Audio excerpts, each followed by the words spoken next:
तनोतना सदाशिवम।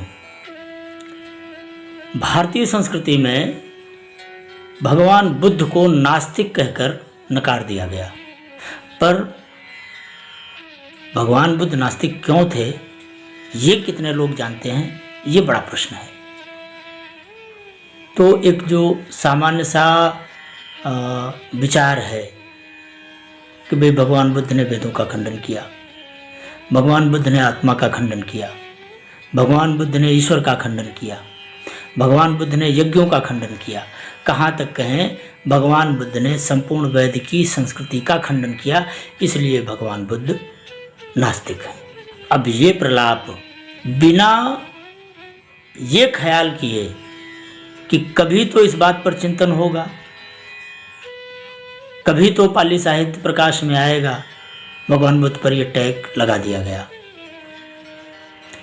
यद्यपि आप देखेंगे तो कुमारिल भट्ट ने बौद्ध मत का विशुद्ध अध्ययन करने के बाद यह निश्चित किया कि बुद्ध नहीं, बौद्ध परंपरा नास्तिक है, भगवान बुद्ध नास्तिक नहीं थे।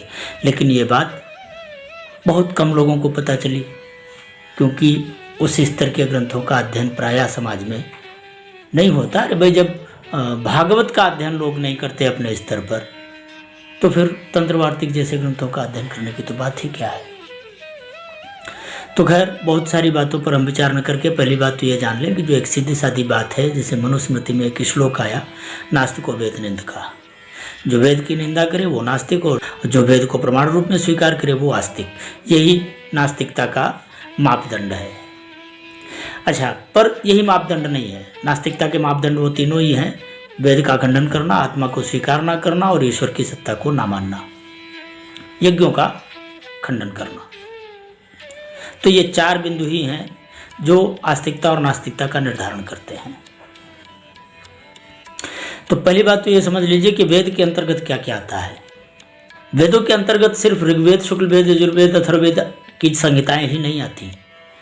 वेद के अंतर्गत संहिता, ब्राह्मण, आरण्यक, उपनिषद, ये जो चार तरह के ग्रंथ हैं, ये सभी वेद के अंतर्गत आते हैं। अब इनमें से दो वर्ग हैं, एक ज्ञान, दूसरा विज्ञान, अथवा एक पराविद्या, दूसरी अपराविद्या। अपराविद्या कौन सी है? जो लोक धर्म के निमित्त ज्ञान प्रस्तुत हुआ है वेदों में, जिसे हम पूर्व मीमांसा कहते हैं। ये है अपराविद्या, और इसके अंतर्गत आते हैं ऋग्वेद, सामवेद, यजुर्वेद, अथर्ववेद। और इसका जो उपयोग है वो त्रिवर्ग सिद्धि के लिए है, धर्म, अर्थ और काम की सिद्धि के लिए। वेदों का जो दूसरा भाग है विज्ञान, उसके अंतर्गत आते हैं आरण्यक और उपनिषद। ये है मोक्षोपाय, अध्यात्म सिद्धि के लिए। तो इस तरह उपनिषद, आरण्यक, ब्राह्मण और संहिताएं, ये चार ग्रंथ मिलकर वेद की संज्ञा है। तो वेद के खंडन के संदर्भ में हम सबसे पहले देखें कि भाई उपनिषद जो स्वयं वेद है, या फिर हम उसे वेदांत कह लें, उसने ऋगादि संहिताओं को अपराविद्या कहा। द्वे विद्ये वेदितव्ये परा अपराज तत्र ऋग्वेदो यजुर्वेदो सामवेदो यथर्वणाः इति अपरा वेदांगो, उसमें वेदांग भी सम्मिलित हैं। किसमें? अपराविद्या में। अथ परा यदक्षरम अधिगम्यते, ये वेद की संपूर्ण परिभाषा है। अपरा और परा दो भागों में वेद बटा हुआ है। तो अपरा विद्या जो है वो है भौतिक विज्ञान, और परा विद्या के अंतर्गत आता है जिससे मुक्ति की सिद्धि होती है। श्रुति कहती है कि भाई जो अग्नियों की उपासना करते हैं, अथ य इमे ग्राम इष्टपूर्ते दत्त इति उपासते ते धूम्रम अभिस्रवंति, जो इष्टापूर्त आदि काम कर्मों में लगे रहते हैं, वो धूमयान से गति करते हुए देवलोक को प्राप्त होते हैं और देवताओं का भोजन बन जाते हैं। माने वो प्राणी जो इष्टापूर्त कर्मों में लगे रहते हैं जीवन भर, वो मरने के बाद स्वर्गलोक की जब यात्रा करते हैं तो वो देवलोक में पहुंचते हैं और देवलोक में देवताओं का भोज्य बन जाते हैं, देवताओं का भोजन बन जाते हैं। त्रैगुण विषयो वेदा निस्त्रैगुण्यो भव अर्जुन। जो वेद हैं वो त्रिगुणमयी है, भौतिक सत्ता की व्याख्या करते हैं। जब तक इनसे मुक्ति नहीं मिलेगी तब तक ब्राह्मी अवस्था प्राप्त नहीं होगी। तो वेदों का खंडन गीता करती है, स्वयं उपनिषद करते हैं। अब यदि वेद ही वेदों का खंडन करता है तो क्या उपनिषद को नास्तिक मान लिया जाए? क्या गीता को नास्तिक मान लिया जाए? और यदि गीता नास्तिक नहीं है तो यदि भगवान बुद्ध ने कहा कि भाई ये पुस्तकीय ज्ञान जो है वो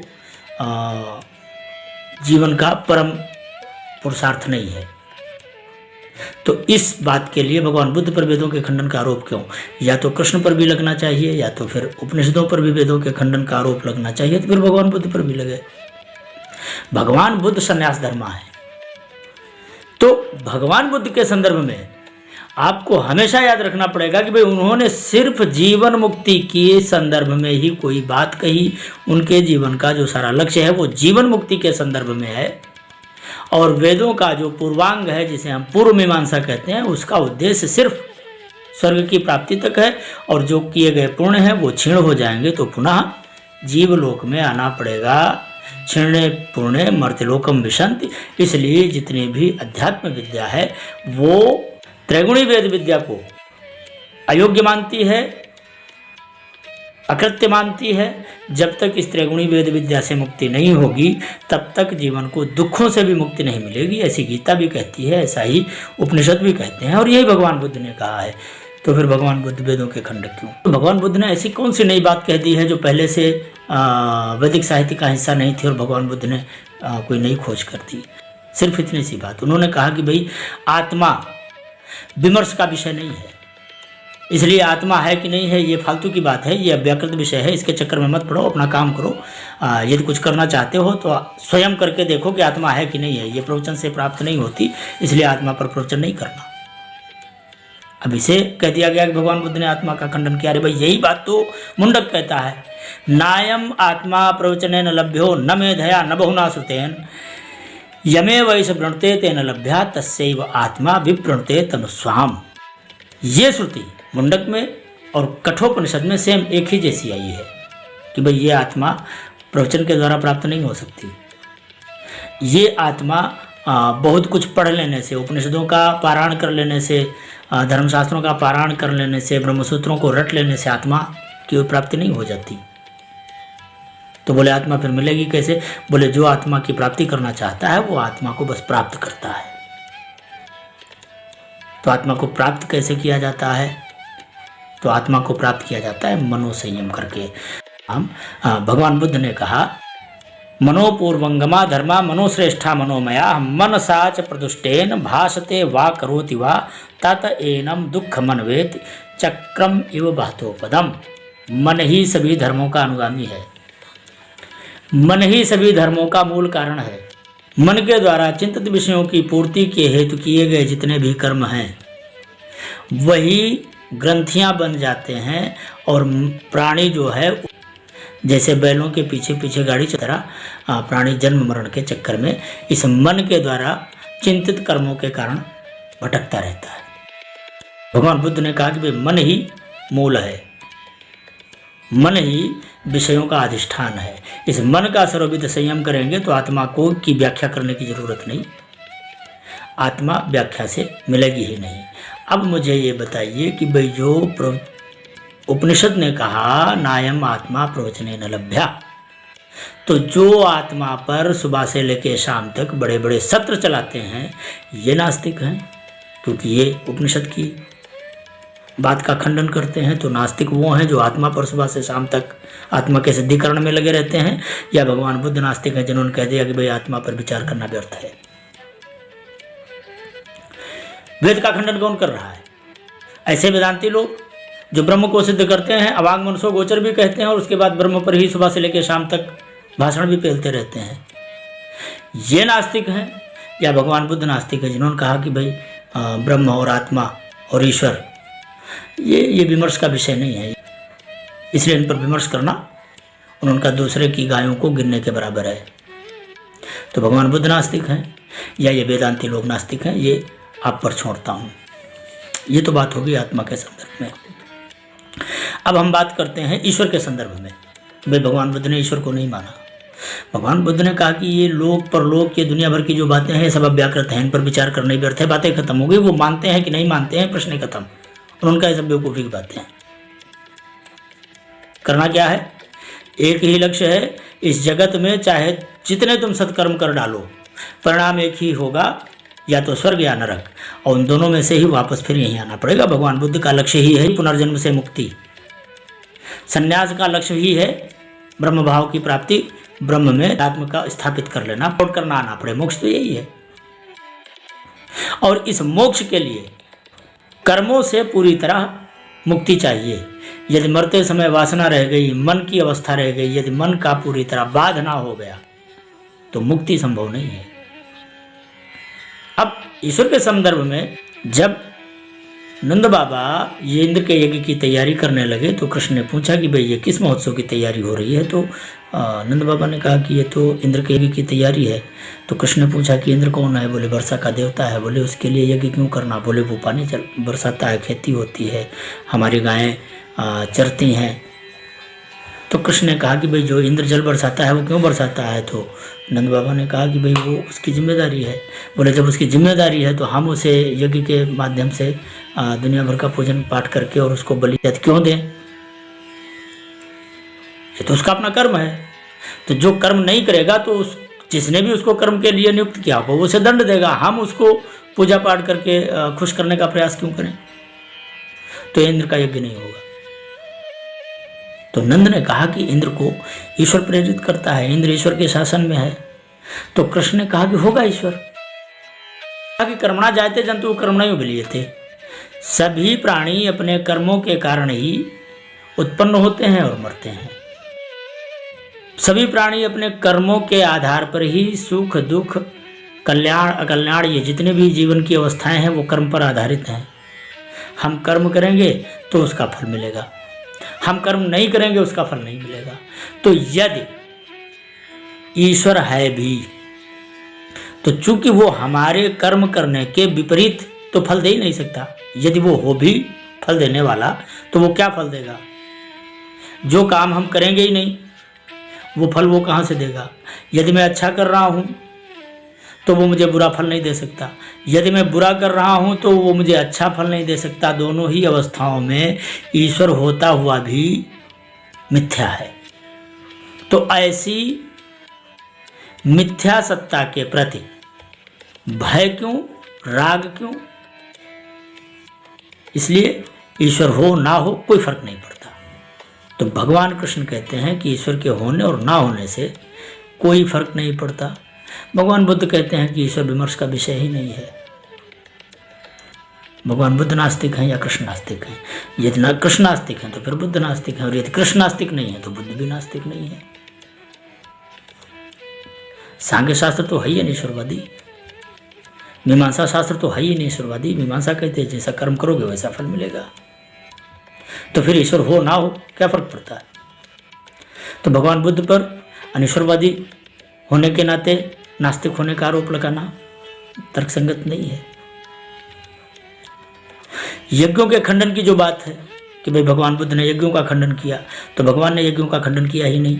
भगवान से जब उदाई ने पूछा कि आप यज्ञों की प्रशंसा करते हैं या यज्ञों को सदोष मानते हैं, तो भगवान बुद्ध ने कहा कि ना तो मैं हर यज्ञ की प्रशंसा करता हूँ, ना ही मैं हर यज्ञ को सदोष मानता हूँ।